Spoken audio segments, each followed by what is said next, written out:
What's good, guys? Prodigy here, doing a commentary on one of my Echo gameplays in competitive.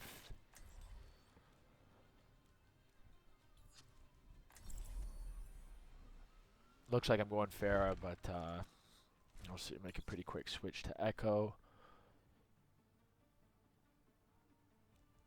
Once I saw the Junkrat, I figured Pharah would have been a little obsolete here. I do prefer to use Pharah as well in control game modes. Echo, pretty much I play her in every game mode, but usually for control game modes I'll go Pharah, or maybe Junkrat, but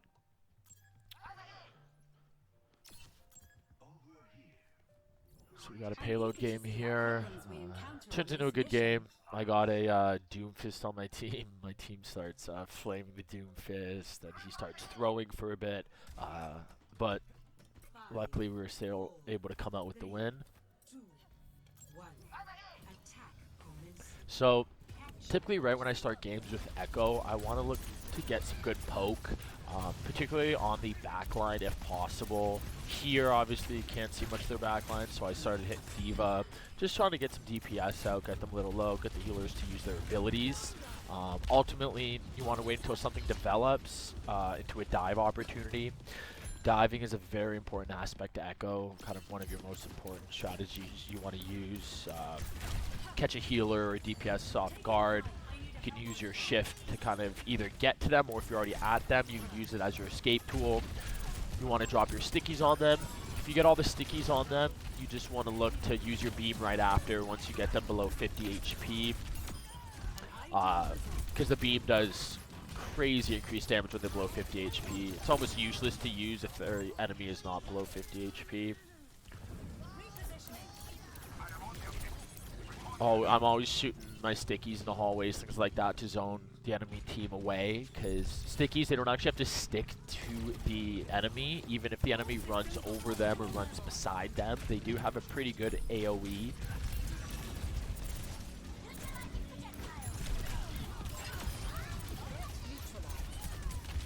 So here, D.Va's below 50, and then, yeah, use the beam, and it just shreds. Absolutely shreds. That's why Echo is also such a good diver and so good at bursting enemies out. Because with 1 or 2 head dinks or all your stickies on it, you'll get them below 50 HP, and then you can just use your beam to finish them off.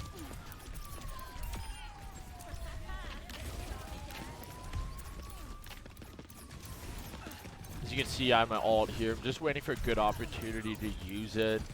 The Echo ult, it's what makes Echo have such a high skill ceiling is her ult, because number one, you have to know kind of so many different champs and how to play them and use their abilities, and also know which champions to clone at which times.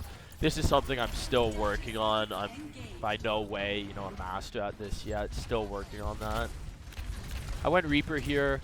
I figured the enemy team was bunched up in a tight space, which is where Reaper shines.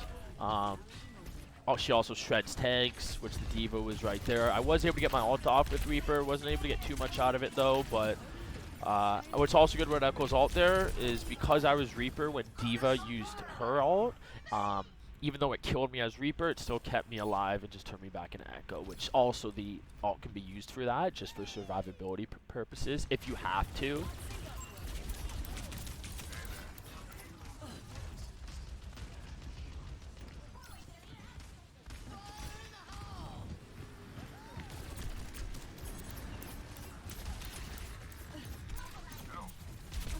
So right here, I got caught in a very bad position. I was too focused on destroying Junkrat R, which, I mean, it was good I did, but I left myself too exposed, and my shift usage was not good, as you saw there. It was on cooldown when that D.Va came to me, so then I was left with no escape.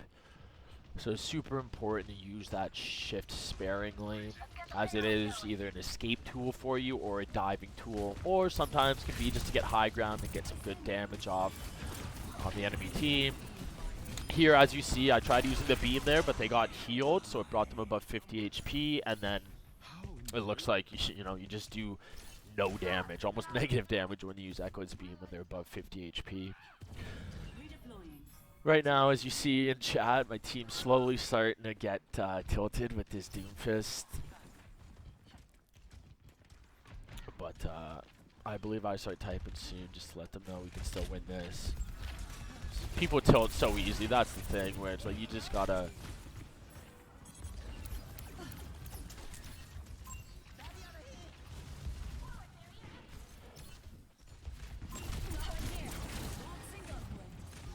Right there, that's a good shift usage. Reaper's really close, you want to be able to get away, kind of zone them and space them and still be able to try and get the kill.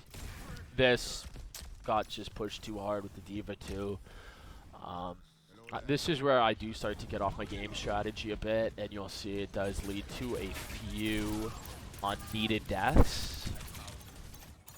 See right here, just keep my distance, looking for headshots. You can really, surprisingly, kind of 3-tap a lot of enemies with a few headshots or a headshot, and then your stickies. You really, it's kind of crazy how much damage Echo really does.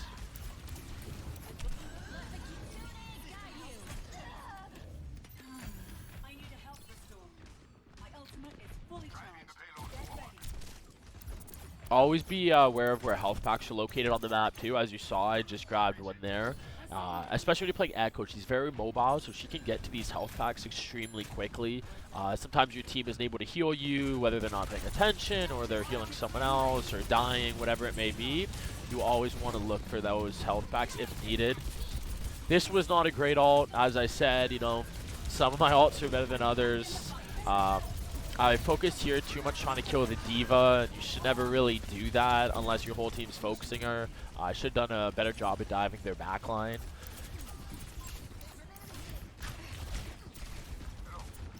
As I said, one thing that makes the Echo so good is her mobility with that shift. As you see, I was able to just use that to reposition, get on top of the enemies, and get in a good position to flank right there. Just burst it out completely. That was all thanks to the shift, repositioning over the bridge, getting behind them, and then just bursting them out with my stickies and my beam.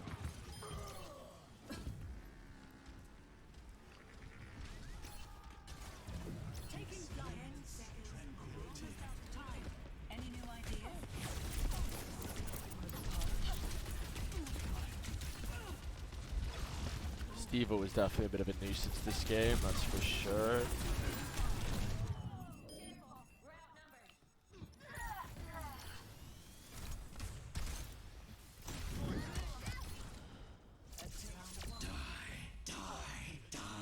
So now, as you see in chat, once again, they think the Doomfist is throwing. I wasn't paying too much attention to kind of what he was doing in terms of throwing. I wasn't really focused on it. As you shouldn't be. Your team's going to do what they do. You want to play around them.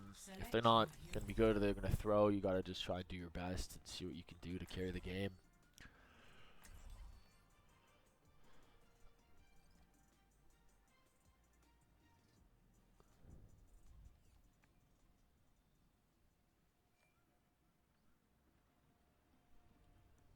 Put up some good damage there.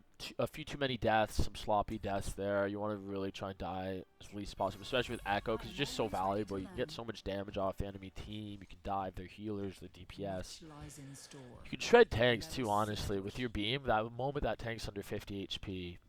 As you can see, I don't usually type in chat, but I see my team's literally tilting, looking like they're just going to forfeit. So, just let them know we can win this. Spoiler alert, we do end up getting the win, which is good, but...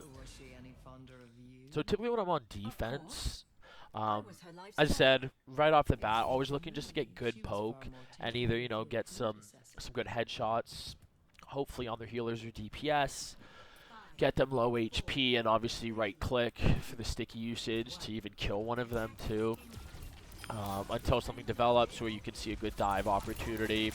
It's kind of a balance with Echo. You want to look for your distance damage, hit some good shots, hit your stickies. Once you see a good dive opportunity, you want to get in there, hit them once with an auto, put your stickies on them, and then beam them just like that.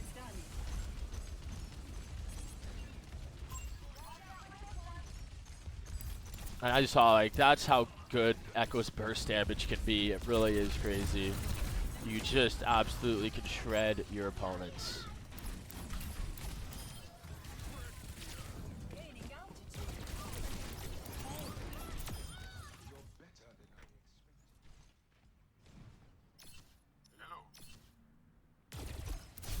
Right here, just trying to get some good poke. Once again, their whole team's down. No real dive opportunities, so then you revert back to just try to get good poke. Kind of want to be rotating between those two strategies as much as you can. This is a shift usage here was okay. I wanted to get to a spot faster, but it was dangerous to put it on cooldown at a time like this.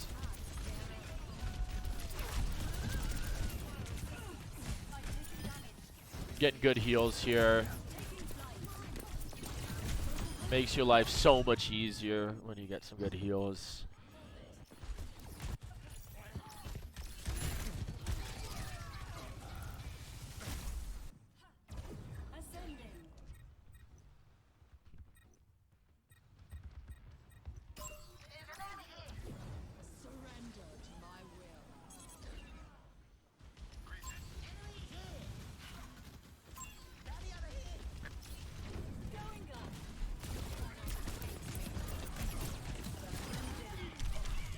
Now here, this was a stupid play by me. I went for a dive, but as you could see, there was like 4 enemies kind of all bunched up right under that bridge. Not, you know, a dive, you don't want to just dive directly into it. You want to try to go from a side angle or behind. Wasn't a great dive by me, unfortunately, and I paid the price for it.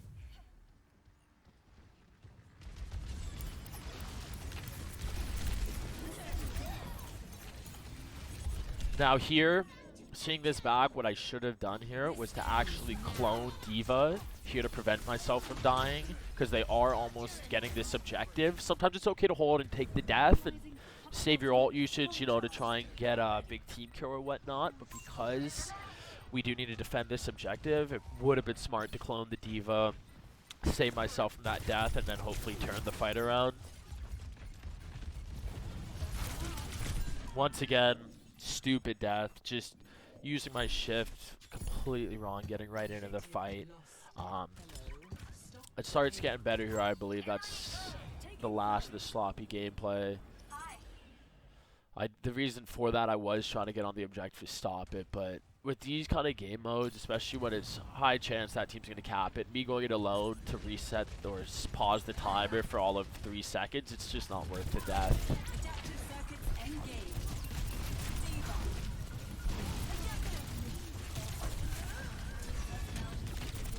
And here's great use of shift here. As you can see, it really can get you out of trouble. Not having too much luck this game, copying D.Va ult. The Reaper ult, obviously, and Reaper clone worked well earlier in the game. I should have made that adjustment, but it is what it is.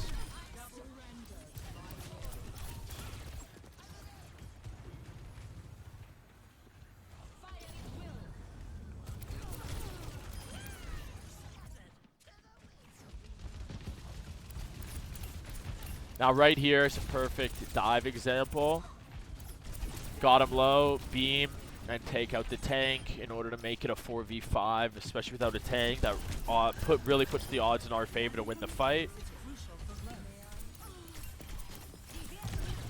And here I just got too greedy with it. Really wanted to take out that Mercy too. Should have backed off after we got the first kill and just went a little too aggro on it when wasn't able to execute. May have been worth if I took out that Mercy, but I wasn't able to do so.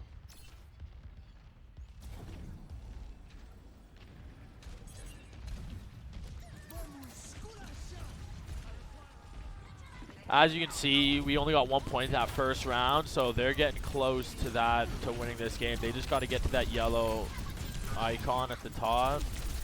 So the reason I took the ult here for one purpose, and that was just to stay alive. Obviously, you know, I tried to get damage as well if I could, but it was solely to stay alive there, because if I died here, most likely they would have won the game. As you can see, they only have a little bit more to go to get to the finish line to win.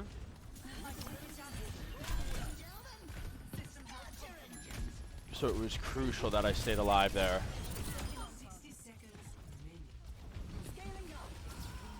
And right there, I kind of let them make the mistake. I let them push me right in that room they made the mistake of doing that, coming in alone to 1v1 an Echo in a tight space where I was able to land my stickies and then beam them down and one-shot them basically. So that's a lot of times you want to do with Echo too. Wait till the enemy team makes the mistake and then you make them pay for it. As you saw, most of my deaths resulted in me making the mistake. And you want to avoid that. You want to let the other team make the mistake so you can make them pay for it.